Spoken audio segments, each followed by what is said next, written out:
दोस्तों, एक था बादशाह। उसे शिकार खेलने का बहुत शौक था। हर दूसरे तीसरे दिन अपने अमीरों और वजीरों के साथ आसपास के जंगलों में चला जाता था और हरनों, हरनियों और दूसरे जंगली जानवरों का शिकार खेला करता था। उस बादशाह को घोड़े पालने का भी बहुत शौक था। जहाँ कहीं भी कोई चालाक और फुर्तीला घोड़ा उसे नजर आ जाता था, तो झट से उसके मालिक से सौदा तय कर लेता था और उसे मुंह मांगी कीमत देकर घोड़ा खरीद लेता था। एक दिन खुदा का करना ऐसा हुआ, बादशाह के दरबार में अरब के एक मुल्क से घोड़ों का एक सौदागर आया। झुककर आदाब बजा लाया और अर्ज की कि हुजूर आलम पना, गुलाम एक घोड़ा लाया है, आप उसे देखकर जरूर खुश हो जाएंगे। ऐसा फुर्तीला घोड़ा के पल भर को उसके पांव जमीन पर नहीं टिकते, आंख के इशारे पर हवा से बातें करने लगता है। लेकिन हजूर, इस घोड़े में एक नुक्स भी है। ये मिजाज का बहुत कड़वा भी है, बिदकता बहुत ज्यादा है, किसी को भी अपने पास आसानी से भटकने नहीं देता। हर वक्त दो लतियां चलाया करता है, हत्ता कि वह अपने साय से भी भटक जाता है। अगर हुजूर इस घोड़े को देखना पसंद फरमाएं तो गुलाम हाजिर कर सकता है। बादशाह ने अरब के सौदागर से घोड़े की तारीफ सुनी और हंसकर कहा कि मियाँ सौदागर, तुम बेफिक्र हो जाओ, अपना घोड़ा लेकर आओ। हमने यहाँ बड़े बड़े टेढ़े घोड़े को सीधा कर डाला है। दूसरे दिन अरब सौदागर घोड़े लेकर बादशाह की खिदमत में हाजिर हो गया। घोड़े को देखकर बादशाह की बाछें खुल गई। ऐसा खूबसूरत और फुर्तीला घोड़ा बादशाह ने अपनी उम्र में पहले कभी नहीं देखा था। बादशाह ने खुश होकर सौदागर को इनाम से मालामाल कर दिया और घोड़ा अपने मुलाजिम के हवाले करते हुए कहा कि इस घोड़े को शाही इस्तांबुल में ले जाओ और इसके लिए चारे का इंतजाम करो। कल हम इस घोड़े पर सवारी करेंगे और अपने अमीरों और वजीरों के साथ शिकार खेलने के लिए जाएंगे। दूसरे दिन सुबह सवेरे प्रोग्राम के मुताबिक बादशाह अपने नए घोड़े पर सवार होकर अमीरों और वजीरों को अपने सिपाहियों के साथ शिकार खेलने के लिए रवाना हो गया। कुछ देर तो खैर खैरत से गुजर गई, लेकिन बादशाह एक शेर का शिकार कर रहा था। एकदम शेर बादशाह की तरफ झपटा। शेर के झपटने से बादशाह का अरबी घोड़ा अचानक भड़क उठा और बादशाह को जमीन पर पटक कर एक तरफ को भाग खड़ा हुआ। जब बादशाह के सिपाही उसकी मदद को पहुंचे, शेर ने बादशाह पर हमला कर दिया था।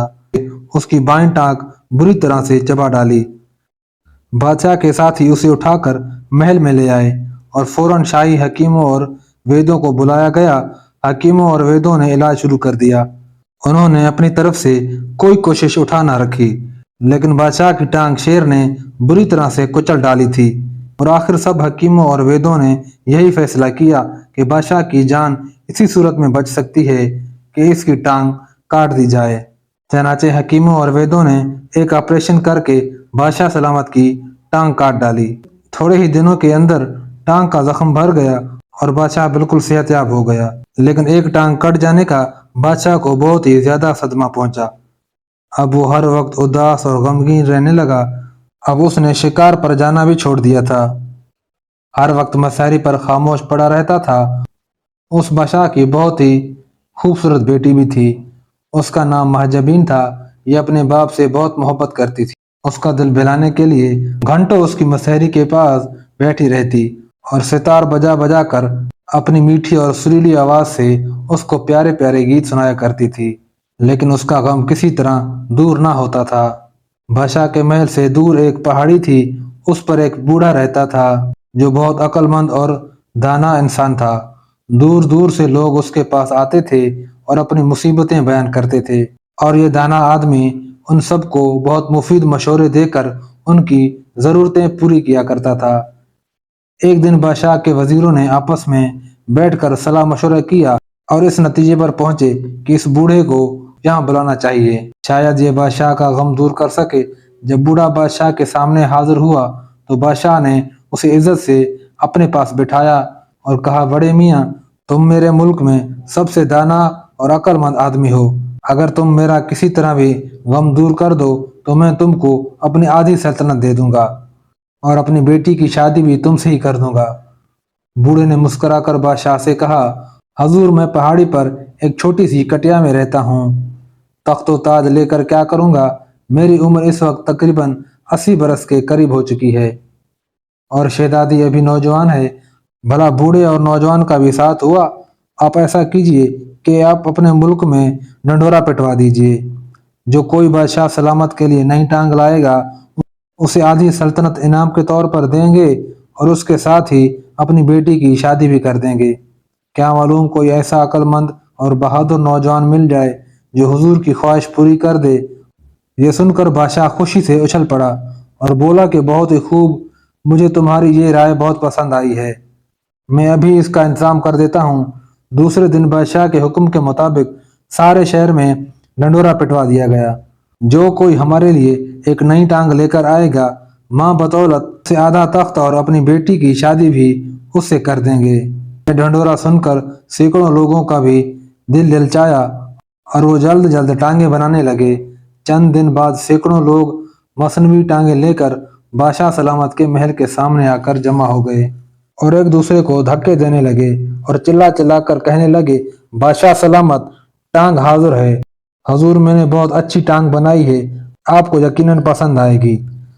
ہر شخص کی یہی کوشش تھی کہ میں سب سے پہلے بادشاہ کے سامنے پہنچ جاؤں اور اپنی بنائی ہوئی ٹانگ پیش کر کے بہت سا انعام و اکرام حاصل کر سکوں۔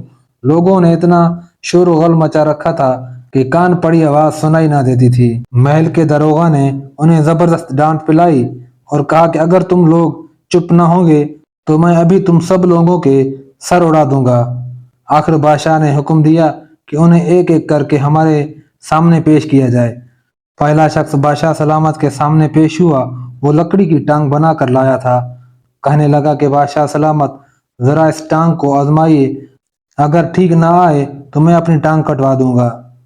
جب بادشاہ نے وہ لکڑی کی ٹانگ اپنی کٹی ہوئی ٹانگ پر لگائی تو وہ ایسی بھاری تھی کہ بادشاہ کو اپنی جگہ سے ہلنا جلنا بھی دوبر ہو گیا۔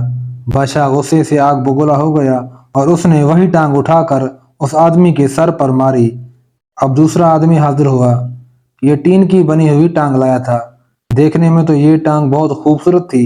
جب بادشاہ نے اسے اپنی کٹی ہوئی ٹانگ کے اوپر لگایا تو وہیں وہ پھس کر رہ گئی۔ ٹانگ لانے والے آدمی کے چہرے پر ہوائیاں اڑنے لگی اور وہ تھر تھر کانپنے لگا۔ بادشاہ کے امیروں اور وزیروں نے بہتری کی کوشش کی کہ کسی طرح یہ ٹین کی ٹانگ اتر جائے۔ آخر کار لوہار کو بلوایا گیا اور اس نے بادشاہ کو اس مصیبت سے بڑی مشکل سے چھٹکارا دلایا۔ بادشاہ اس وقت تکلیف کے باعث سخت آگ بگولا ہو رہا تھا۔ اس نے حکم کیا کہ اس بدتمیز آدمی کے گلے میں یہی ٹین کی ٹانگ باندھ کر اسے بطخوں والے تالاب میں پھینک دیا جائے۔ اس کے بعد اور بھی بہت لوگ ٹانگیں لے کر بادشاہ کی خدمت میں پیش ہوئے۔ ان میں ایسے بھی بے وقوف لوگ شامل تھے جو کہ روئی اور کپڑوں کی ٹانگیں بنا کر لائے تھے اور کئی ایک بانس کی ٹانگیں بھی لائے تھے۔ یہ سلسلہ شام تک جاری رہا۔ غرض طرح طرح کی ٹانگیں بادشاہ سلامت کی پیش خدمت میں پیش کی گئیں، لیکن سب کی سب بیکار۔ چنانچہ ان ٹانگوں کے لانے والوں کا بہت برا حال ہوا اور انہیں دھکے دے کر محل سے نکال دیا گیا۔